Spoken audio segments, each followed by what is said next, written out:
The Big 12 has the deepest parity, making every week virtually must-see TV. But what the Big 12 does not have is sincerely 16 teams that can really win the league.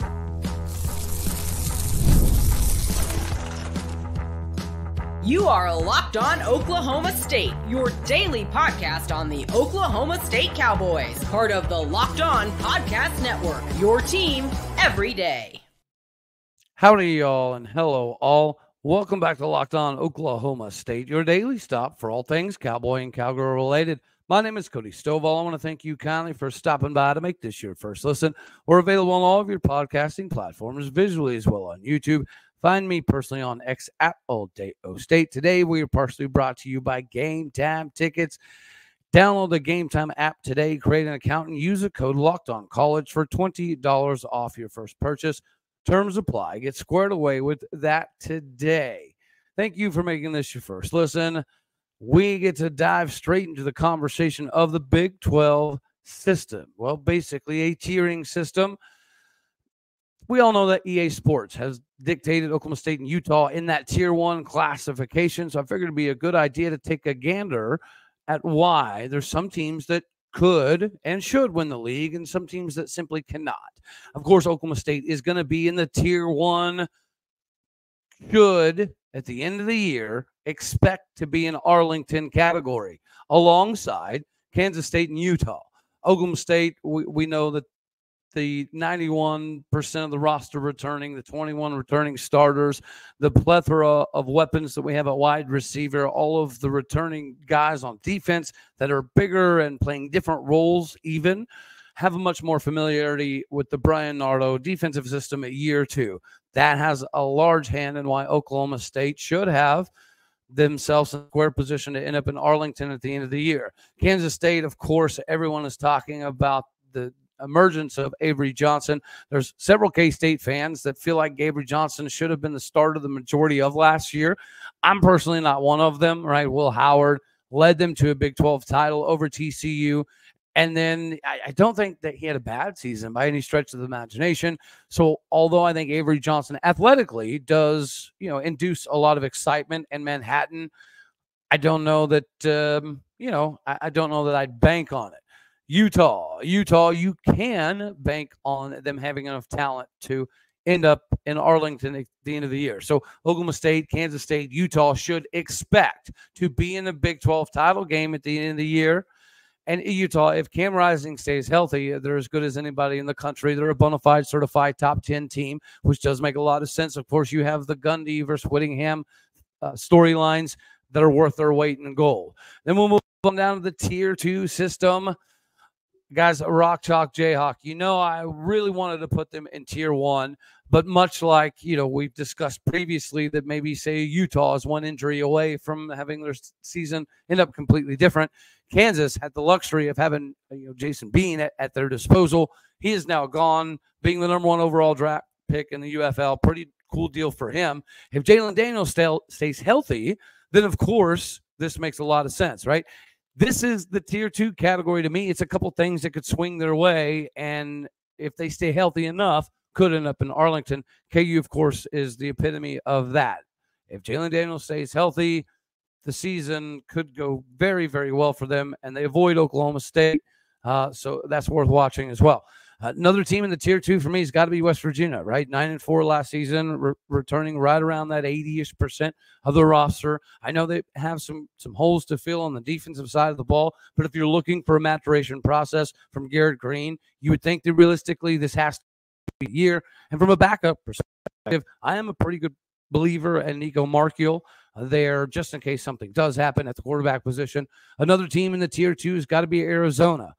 There should be some hesitancy in regards to all of their coaching staff being replaced, but there also should be some expectations given the fact that all of the big stars of Arizona virtually returned.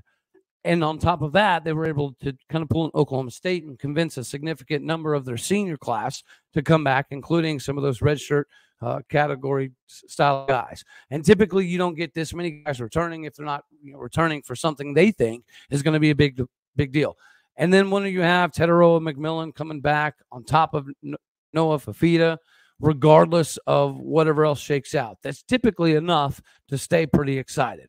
And then we'll jump on down to the tier 3 category, which means to me they need a little bit of chaos, right? And they need a couple big upsets, or they need to hold down the fort insanely well. So they need a little bit of chaos regardless. That's always beneficial. But they also, could use a couple massive upsets or just winning all the games at home, which neither one of those things is difficult or easy to pull off. But if anybody can keep their home front rocking and rolling, it is UCF.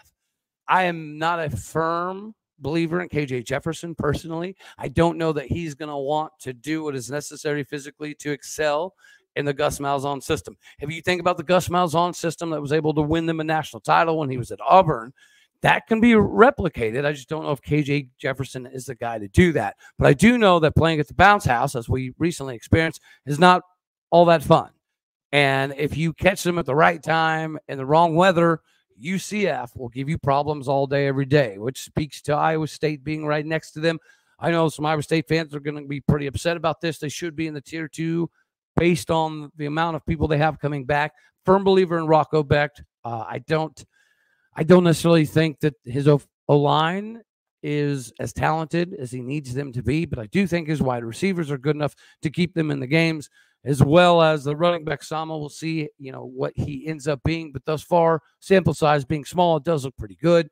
Another one of these tier 3 ball clubs that are just, looking for some things to swing their way, a couple upsets and a couple big-time wins in Lubbock. There you go. Taco Rechem Tech. Is this the year that Joe McGuire takes that next step and capitalizes on the excitement level that there is in Lubbock? They need that to be able to maintain the recruiting that they're currently working with.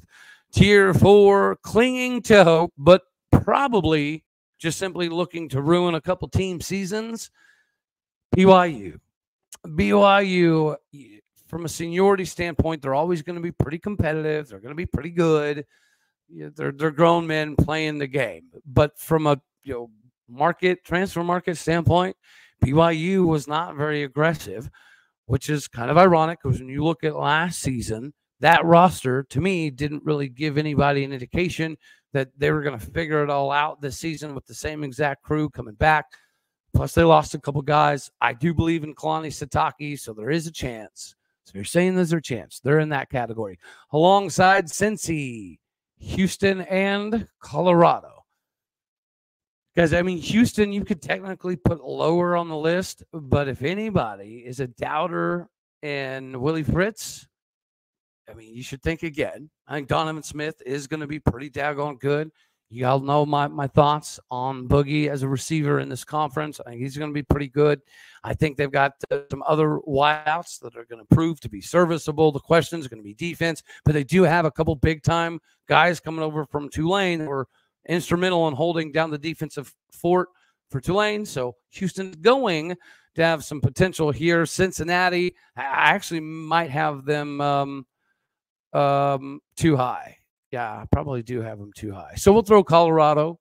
Colorado's going to have enough talent to stay in almost every single ball game. My reluctancy to putting Colorado up in a tier 3 or tier 2 category is going to be the too deep throughout the duration of the season. I understand that Coach Prime feels very strongly in the way that he's building this team via the transfer portal, but I feel like he's leaving some of the high school development sides, a little less than desired. So we actually threw in another tier here. Okay. I know EA Sports didn't do that because I feel like you got to have a tier 5. You got to have a few teams that just do not have an opportunity unless hell hath froze over to end up in Arlington. And to me, it's Cincy. I do believe in the coach. I do believe in the area hotbed and recruiting. I do believe that when the ACC has more difficulties, it could benefit Cincy. But right now, they're just still reeling, lost off of that squad. They do have Dante Corleone coming back, which is pretty wild to me. He's worth watching. But other than that, I'm not a big believer in Cincy. Arizona State, right? I think Dillingham is a mini version of Mike Kennedy, and he's building something very similar to what Mike Gannon has been able to do at Arizona State. but they're not there yet. And this is just a bad year to be in the Big 12. So there's my, there's probably no way that's happening. Baylor, Cincy, and Arizona State. Yeah, and as far as, BYU being up there in the Tier 4 system, maybe I'm incorrect, right? Maybe our buddy, Jake Hatch, over at Locked On Cougars, has something to say. He might even have something to say about Anusi Taumoi-Piao ending up becoming a BYU Cougar over being a Cowboy. So make sure that you go check out Jake over at Locked On Cougars to see what's happening in BYU country. He's got some interesting takes, and he always does an incredible job. Another person that should do an incredible job before we talk about some good news for some Cowboys that have left Stillwater is you getting squared away today with the bee's knees and everything pertaining to tickets, which is Game Time.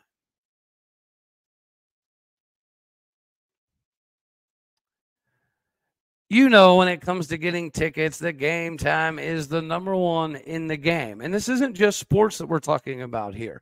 We also have to take into consideration that you have comedy, you have music, you have theater. There's so many things other than sports that can get you squared away if you have Game Time. Make sure that you download the Game Time app today and get the best authorized ticket marketplace for Major League Baseball, which allows you to get the tickets faster and easier. Prices on the Game Time app actually go down the closer that you get to first pitch, first tip, first half, whatever. The last minute killer deals, but the Game Time guarantee means that you're going to get the lowest price. And it means the Game Time is going to take the guesswork out of you buying Major League Baseball or any other ticket in the country. Make sure that you get squared away on the flash deals. Save even more with the exclusive in-app deals on select seats ahead of the game or the event. The seat view is panoramic, so you know precisely what you're getting, where you're seating before you arrive. You also have the lowest price guarantee, which means that Game Time will credit you back 110% of the difference if you get bamboozled. So make sure that you take the guesswork out of buying MLB tickets with the ticket company that will never allow you to get bamboozled in Game Time. Download the app, create an account, use the code LOCKEDONCollege for $20 off your purchase. Terms apply. But again, create that account and use that code LOCKEDONCollege, LOCKEDONCOLLE. $20 off your first purchase. Download the Game Time app today. Last minute tickets, lowest prices, guaranteed. As Oklahoma State Cowboys will look forward to this season, we do now know that we'll be doing it without Gunnar Gundy. He originally go ahead and transfer to the Ohio Bobcats. And I think a lot of us were very excited for Gunnar Gundy because I think a lot of us knew that he was much, much better than a decent number of Big 12 fans, including some Oklahoma State fans. He was going to have the opportunity to do a lot at Ohio, at a place that was going to be able to utilize his athleticism as well as the cerebral side of the game that he's undoubtedly prepared for. But Gunnar Gundy got a little homesick, didn't like the situation, whatever the case may be, decided to come back to Stillwater. He got to work a lot during the offseason and helping out his dad, just because some of the Oklahoma State guys in general, some of the back office style of work, which led me to believe there's maybe an opportunity for him to stay on at Oklahoma State and help his dad start becoming a coach maybe a little bit earlier on than anticipated.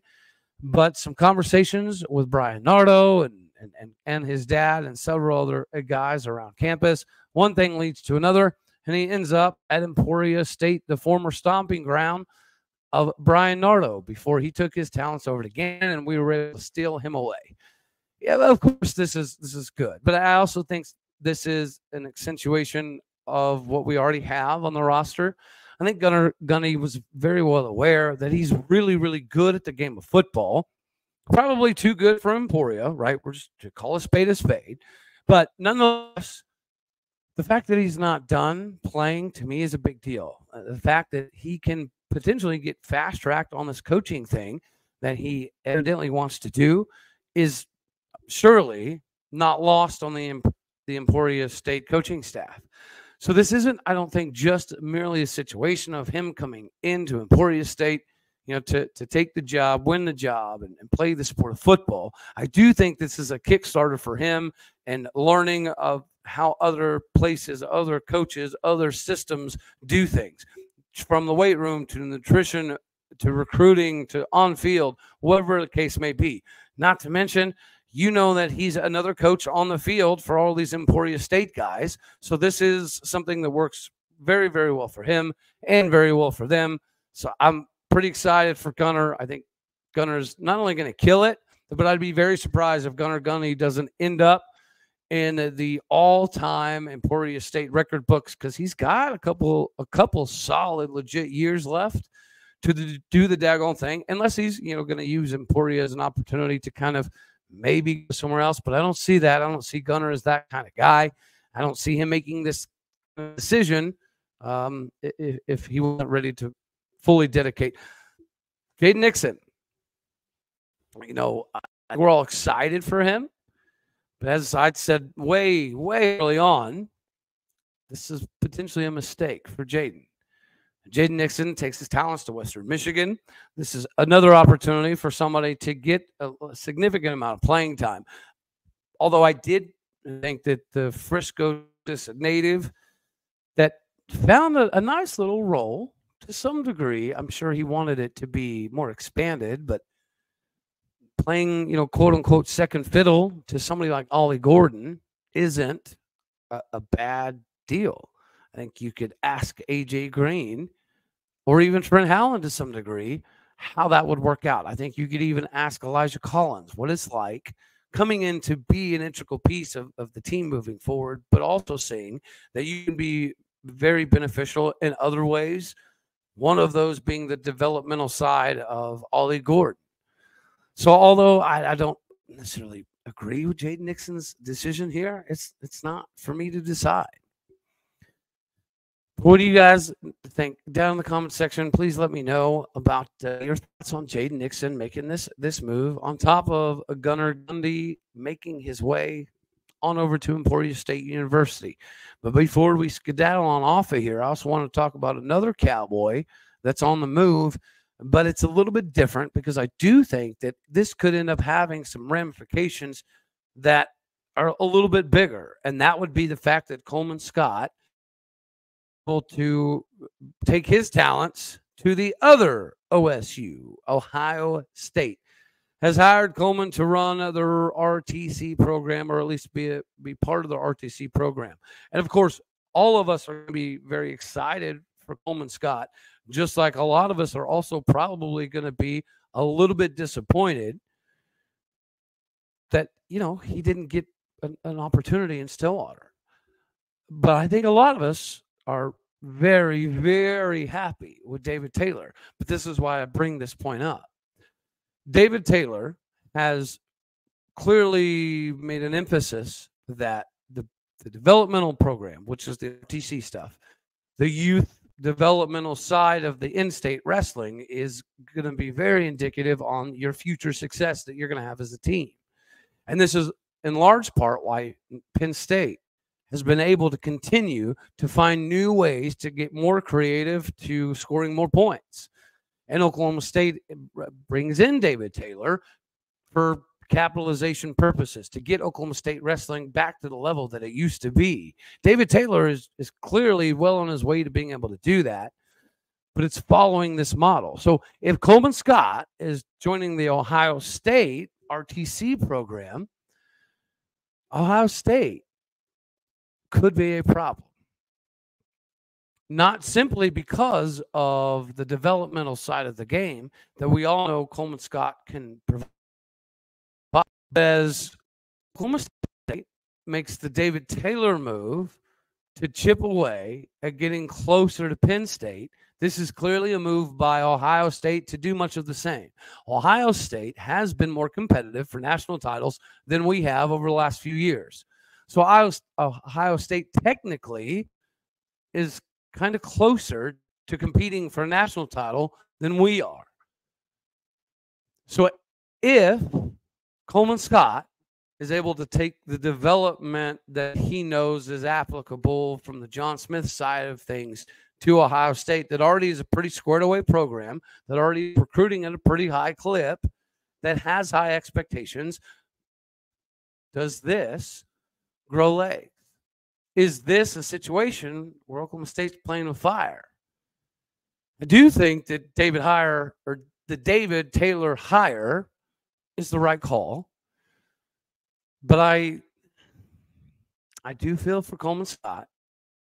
I also feel like, yeah, this is a great move, but it's also a move that, could have some consequences later on down the line. Because Coleman Scott was a national champion, and he was part of winning back-to-back team titles as a Cowboy. He's a bronze medalist in the Olympics, and he's a gold medalist at the Pan American Games. He's a multi-year All-American who was brought up in, the good times, the golden standard times of being a Cowboy. So with the emphasis that David Taylor has on the developmental RTC type of programs, and we've seen that with Thomas Gilman, some of the other Kennedy, some of the other major players that we've brought in to help Dayton fix, this is concerning, is it not? Or am I just being overly worrisome? Let me know down in the comment section, of course. Am I making a mound out of a molehill, or whatever the daggone saying is? Because if Oklahoma State is going to chip away at Penn State, to me, this is a move by Ohio State and guaranteeing them more skin in the game and more ability to compete with the future of Oklahoma State wrestling and the current standard Penn State. Mizzou's still good. Iowa State's still good. Minnesota can still be good. Iowa's always going to be Iowa. So when you add a team like Ohio State to the list of speed bumps in the way, right up there with Michigan, this is a move that should put Ohio State above Michigan. Maybe not instantaneously, but it shouldn't take too long. So congratulations, Coleman Scott. I think this is awesome for you. I think everybody in Cowboy country is happy that you have this opportunity. But I also think that most people in Cowboy country is going to be somewhat fearful of what this could mean for Ohio State versus Oklahoma State moving forward. Not to mention the fact that if Ohio State continues to build programs and they take another step under David Taylor's assistance with their TC program, who's to say that he doesn't get the head coaching job at Ohio State? And that would also, in my opinion, be future problematic. But of course, you let me know down in the comment section what you think. I reckon all we're going to have for this beautiful gem of a video today, an episode today. I greatly appreciate all of your time. Thank you very, very much for stopping by, because you could be anywhere, but you're here. All righty, y'all.